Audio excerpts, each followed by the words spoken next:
Welcome to episode 26 of Andromeda. As one war comes to a close, another one begins. And a lot of this does center around our friend Ermor. This is that message that Russ sent. We checked this out in the last episode.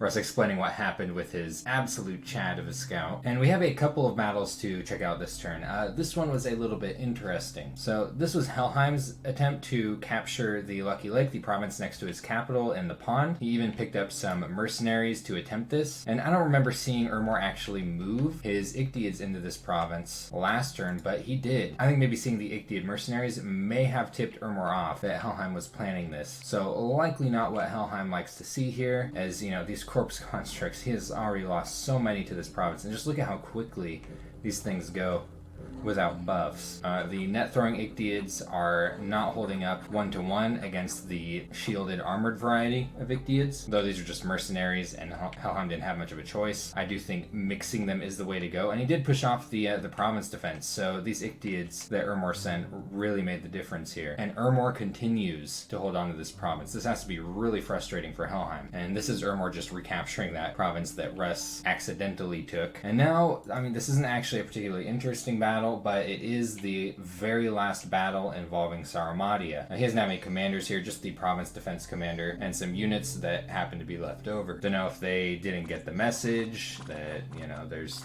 nothing left of Sarumadia, or if it's just their brave last stand. But here we go. Sarumadia's very last unit in the entire game. Will she at least escape to start a new life elsewhere?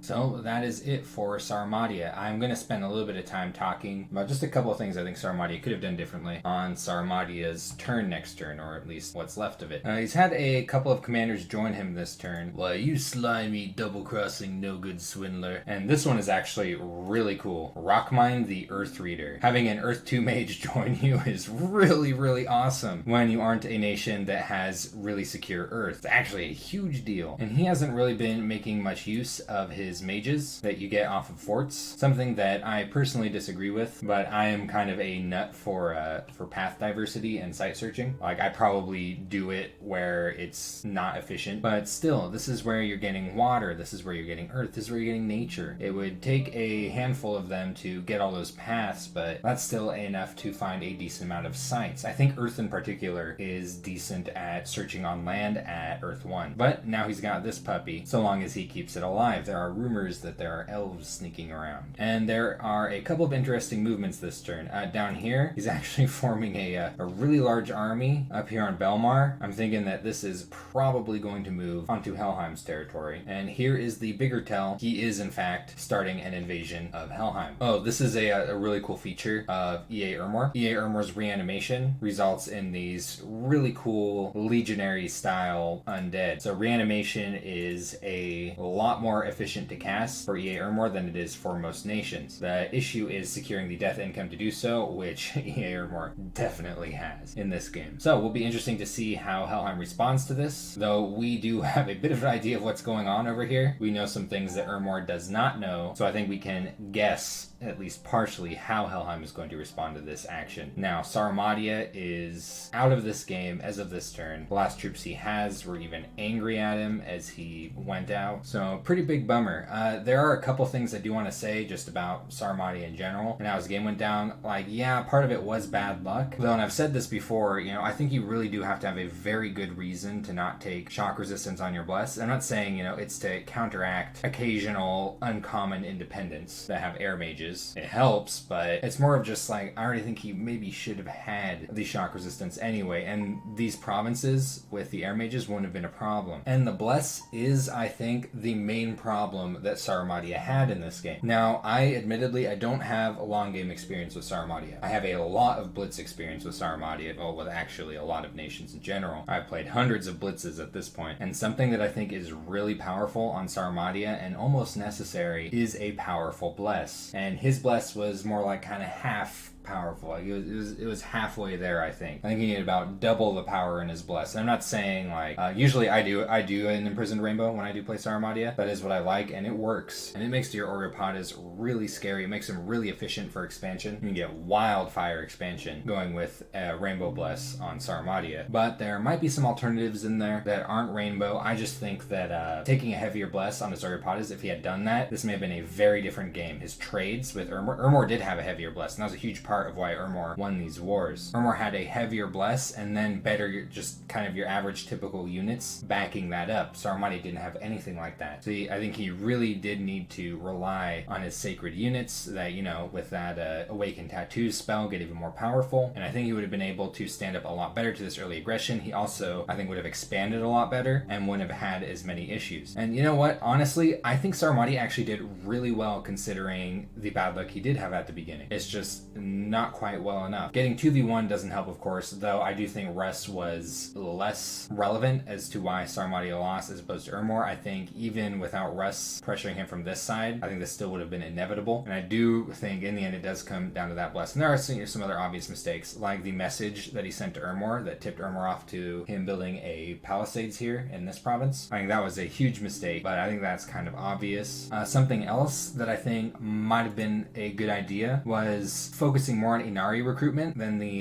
Death 1 mages, or maybe the Astor 1 sages, where he is recruiting the Death 1 mages. And the reason that I think that, well, I know he was using the Death 1 mages a lot for reanimation, but that wasn't doing a whole lot for him. Might have if he had a better bless, but I do think another problem that he had was that he just did not have once he did reach his enchantment 5 goal that he was pushing for, he didn't have a whole lot of mages to support it. He didn't have a whole lot of Death 2 mages. And splitting his forces when he really needed to gather them all for a potential decisive victory against Urmor was, I don't want to call it a mistake, more just kind of sloppy play, because at that point, like, even if he had been Urmor's army, he would have done it at significant losses, and Urmor, I think, would have been much better off replacing his units than Sarmadia at that point. But it could have gone better for Sarmadia, I think, and if he would have paired a potential victory achieved in that way with maybe some diplomacy, get some friends in Helheim or Hinnom, he might have been able to stick around in this game. Maybe it's just like a little pocket state, but he might have been able to continue playing. So just some thoughts that, you know, I just kind of had about Sarmadia's play. I do really think that it mainly comes down to his bless. It just wasn't powerful enough. He didn't have the shock resistance that would have saved him a big headache. Well, yeah, share your condolences for Sarmadia. I have to say, I do think he was a beginner to Dominions 5 multiplayer. For being a beginner, he did play very, very well. I was surprised at how active he was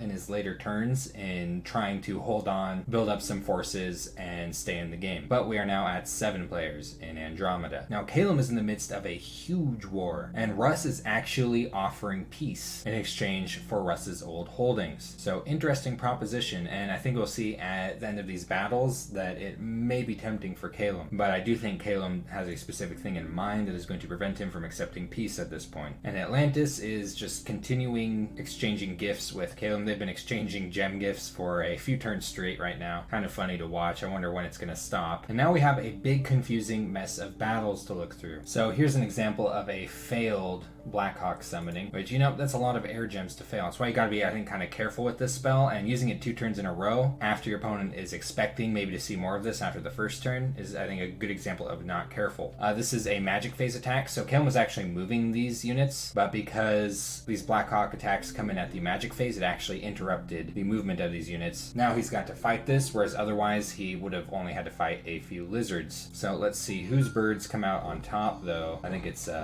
pretty obvious here what's going to happen. At least they didn't snipe his area Seraphine in this instance, which would have interrupted the movement of his Iceclads, and that would have sucked. But yeah, 10 air gems down the toilet, though they were successful here in the Flower Meadow Forest. And here is one of Russ's small armies against one of Calum's raiding parties, one that I think he probably should have moved, just because it's mostly composed of archers at this point, and archers on their own for Calum are not good. So, absolutely torn up by bears. Unfortunately, Calum did lose an area Seraphine here. But Calum is still raiding, recapturing some provinces that Russ has raided. This one right here is kind of interesting. Russ made a little bit of a mistake with this one. He has this mage here scripted to cast Swarm twice and then retreat. Now, there's a problem with doing this. Let's see if you can guess it, or at least witness it. So the mage has retreated off the battlefield. Now look at these bugs. You know what's happening here? These are magic beings and they require magic leadership. So without that magic leadership, they just shut down. However, you know, if he did keep his wizard on the field, there's a good chance that it would have been killed. So I think it's just in general better to not have it here in the first place. Stormcasting can be a good preventative measure from raiding against certain kinds of raiding parties. I don't know about flying raiding parties. Puts your mage at a big risk. And Russ is throwing away some of his Blackhawk groups onto Caleb's provinces. He did manage to take out an area Seraphine with this one. That is lucky. But still, I think kind of a waste of units that, depending on the way this war goes, could have been useful as siege chaff. And some more raiding with Russ's army. Now, there was one really unfortunate battle that Caleb ran into this turn. Trolls on his capital. Let's take a look at the bullshit that Caleb has to deal with. Oh, this would be tilting, especially in the middle of a really important war.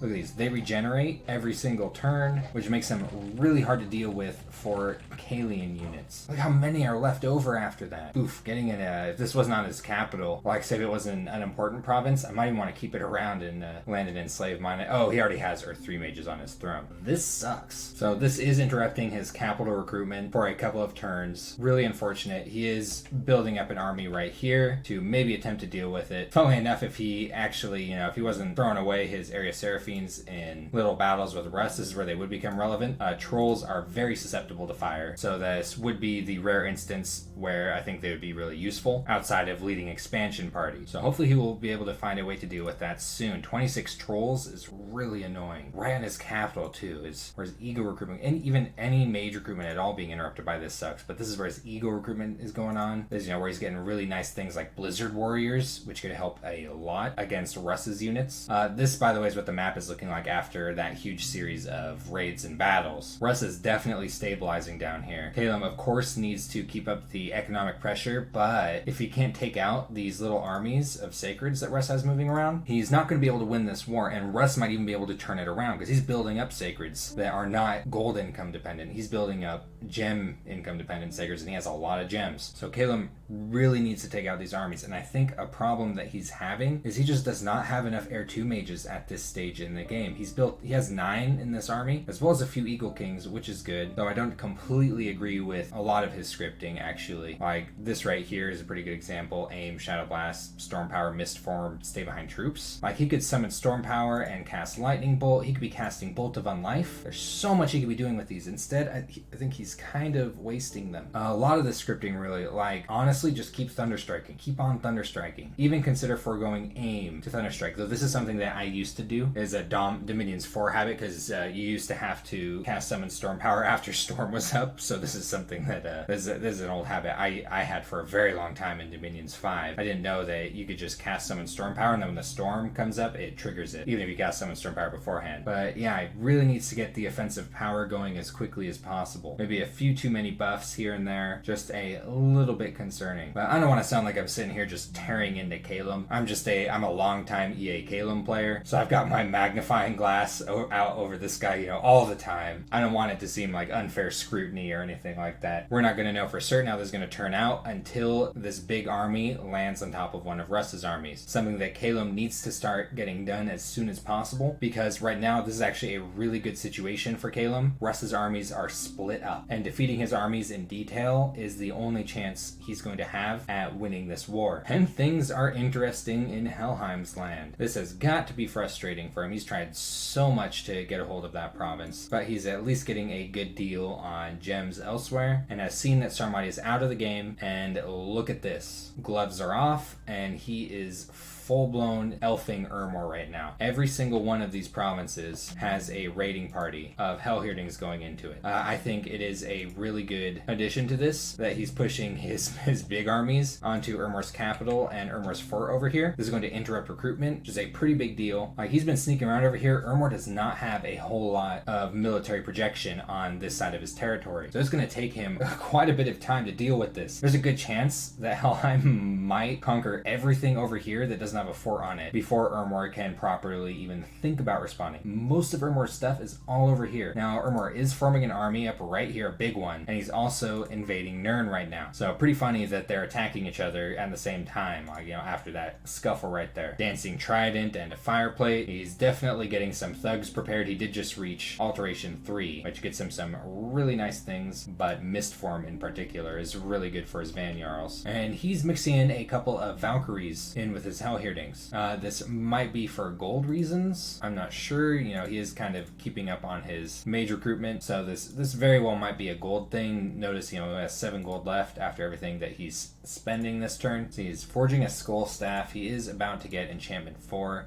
Might be thinking about twice spawning some of his commanders, which would be a very prudent thing to do before war. But he might also just be thinking about sniping some commanders with his raiding parties. So I don't really like these Valkyries that much. I doubt he does either, when you could just recruit Hellhirdings. I think it is coming down to the gold. What Helheim is lacking at the moment is Siege Force, but I think right now he's mostly focusing on doing economic damage, something he is very capable of doing with his stealthy Hellhirding raiding parties. This is a huge... If you've never dealt with this before, let me tell you, being elfed is really frustrating. Really powerful mechanic. So I am really excited to see how this war plays out. I'm imagining it's going to be really messy because Ermor does have a lot of forces built up after that war that he just had to Sarmatia. And now in Russ's lands, we do know already about all these battles. Funny enough, he did see the trolls on Calem's capital. That's hilarious. Pillaged some of Hinam's lands that he was temporarily raiding. Killed almost 500 people and took a bunch of gold. Well, not that much gold, but still the idea here is to damage the province, though I don't think Hinam is going to mind that much, as this was a doomed province anyway with the death scales on it. And Russ is turning that army right back around into Calem's territory, and it is looking like Russ is going to be recapturing a decent amount of his territory down here. I don't know if these... I wish he was a little more conservative with these birds, because they are so expensive. He's just being so risky with them. Like, he lost all of them up here. That's 20 air gems. Just bye-bye. Something I'd recommend is that if you have a gold and you have a 0 PD province, pushing up to 1 does prevent a few events from happening that are dependent on a province having no PD on it. So it's usually worth it to have just at least 1 province defense. It's not going to stop any raiding. It's just going to help stave off a few events. He is continuing to move his army up into Calem's face, getting ever closer. I really want to see this army fight Calem's big army. I really want to see it. So hopefully that's coming soon at the expense of our combatants. Hopefully it's coming soon. And I think for this war to move forward in either player's direction, I'm kind of thinking Hinam's satisfied over here. I don't think Hinam's really in this war so much anymore. Like, he'll probably recapture this province and then maybe, I'm just guessing, might ignore Russ after that, no matter what happens. For now, at least. I think it's mostly between these two players now. And for this war to move forward, one of them is going to have to start losing their big guns. Either Calem needs to take a loss on his big army, or Russ needs to lose a couple of his smaller armies, well, which are the only armies he has. So until then, I think we're going to see a lot of economic raiding and recapturing and just raiding in general, things like that. Fighting against Calem is really messy, so decisive victories are really important for both players right now. And Hinam has received a message from Russ. Russ, just like he offered to Calem, is offering peace. Because I know you have other problems to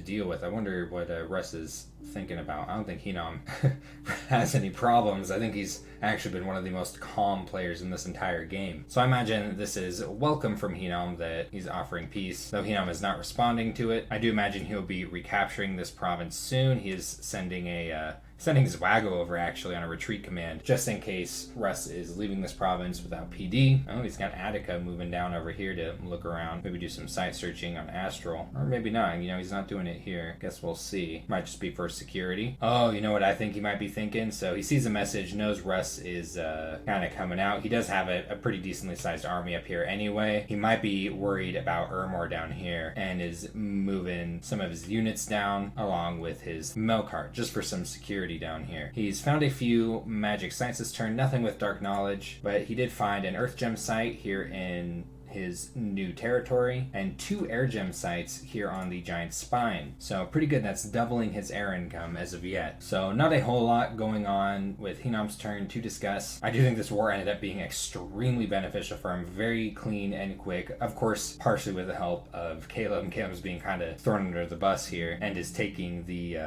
taking the fall for this war, so to speak. And now Hinam is just site searching, building up his infrastructure, and watching his income steadily rise. And Atlantis has received a message from Ermor offering, just general friendship, giving some water gems, and he is sharing some information about what's going on above the water, that Ermor has invaded Sarmatia to a very large extent. He's just conquered it straight up. That Caleb and Henom are trying to chomp up Russ's territory, and he's asking for any information that Atlantis has on Helheim, including he seems very interested in Helheim's Bless. I think Ermor's about to find out what Helheim's Bless is. Just a little too late. But there's only really one thing going on in Atlantis' lands, and that is this upcoming battle. It's gonna be big. One of the biggest battles so far in this game, and I would actually go to say the biggest. Like, not only when it comes to just troop numbers and mages and whatnot, definitely the biggest as far as mage commitment goes. But I think big because this battle alone right here with Aurelia's sieging force is, I think, going to decide the war for underwater. And Atlantis' script is looking pretty good.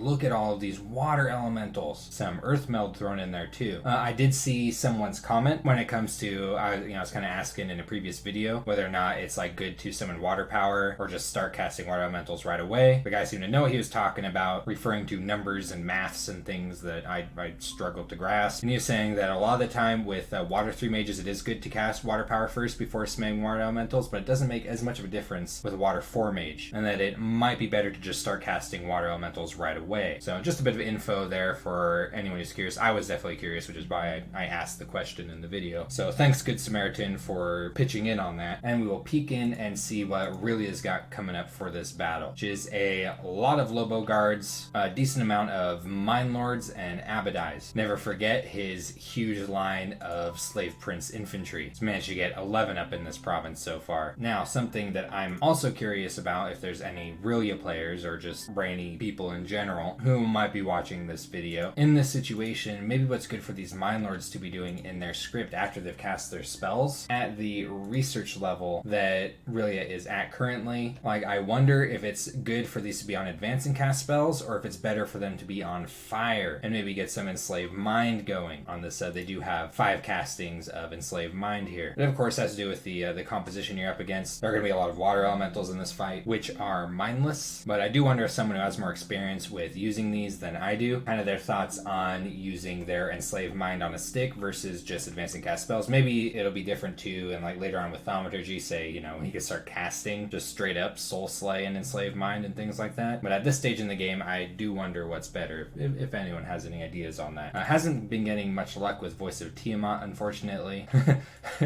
Ominous greeting from Ermor. Hey, we're neighbors now. What happened to Sarmatia? And Russ is just letting Rillia know that if he does want to help, he can go for any of the land past the Deadlands. I guess maybe he's referring to Dumna right here. I'm not sure if Rillia is too keen on invading Henom, even if this wasn't going on right here after what happened earlier. People are pooping on his capital. So it's just so funny to me. Underwater diarrhea has got to be so disgusting. So I'm thinking next turn is going to make or break the underwater nations. We'll also be seeing these start to what is definitely going to be a very large war between Ermor and Helheim. I don't think there's going to be any cooling down on that one until one of them is dead. We will see how the opening strikes go in the next episode.